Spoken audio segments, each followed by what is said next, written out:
Good day, ladies and gentlemen. Thank you for joining us here at Banknote Trading, where we take a look at the US dollar pairs and the Forex market. Today, we'll start by taking a look at Euro USD on the 4-hour chart, and we start by mapping out the current range. Of course, this range dates back a few months, as this was the AUD price leg, bullish swing structure, with this being the higher low from the previous lows, and this being the high that was made back in September.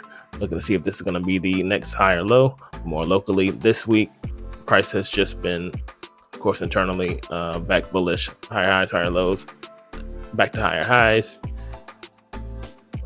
This week we've been seeing price just in this area of consolidation, broke structure out of it, and then came back, kind of broke structure again, at least on the 4-hour chart. But all in all, just in this consolidation range, waiting to see any type of breakout. If it does retrace back down, expected to come back down to an area of demand, or if we can break out of this area and continue to push, ultimately targeting the highs of this overall range, as price is still in this area of supply that pushed prices down the last time and reacted from previously. That's where price is right now.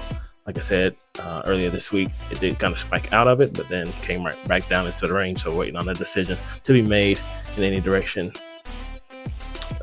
But since it has been bullish, I'm expected to go ahead and try to target the highs, but possibly retrace back down and possibly sweep before targeting those highs.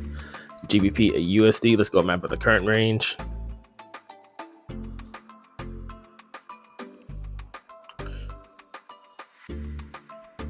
This was bearish AUD price leg, but then we got back into the premium with a bullish push, higher highs, higher lows, higher highs, higher lows. In consolidation, more volatile than Euro, and hasn't gotten past this lower high. We can see this week in consolidation,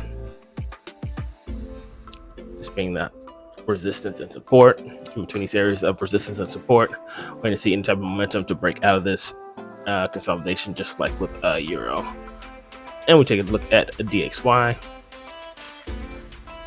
Since the overall range, DXY has been in bullish overall, made 2 double tops, and then internally bearish, as the other US dollar pairs have been bullish.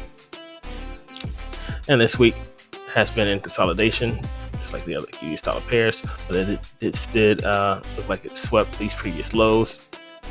But more locally on the 4-hour chart, just like I said, did break structure up, but came back down into this range. So overall, in this area of consolidation, sweeping liquidity on each side. So waiting to see any type of momentum shift to push prices lower to follow this internal bearish direction.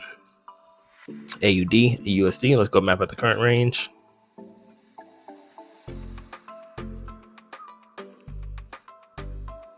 It's the bullish 4-hour range, but of course, it's the entire consolidation AUD has been in.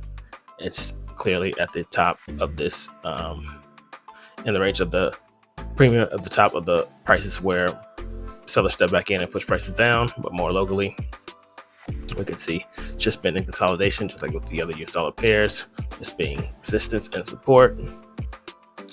It looks like it did break structure to the downside, but it also had a V-shaped recovery. There's liquidity sitting over these highs, so this could be a sweep and the momentum that's needed in order to target the highs of the overall range.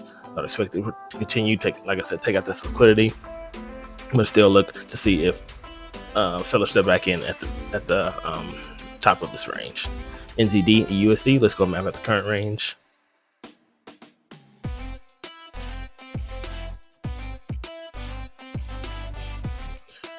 Price came back, took out these highs, came out, took out this area of supply that pushed prices down, but now it's back in that range.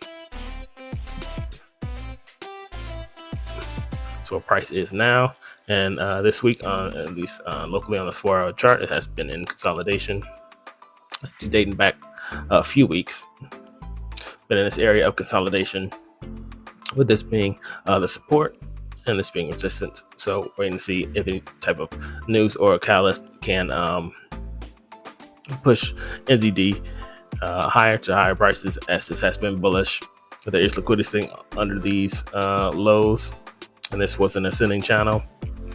Now we're consolidating, waiting to see any type of momentum that can either push this down to sweep all that liquidity and then continue to push prices higher, or if it can come from here and just take out the liquidity now.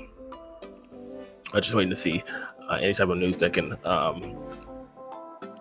push this momentum higher or come back down to grab more liquidity. So that's all I have for you today. Thank you for joining us.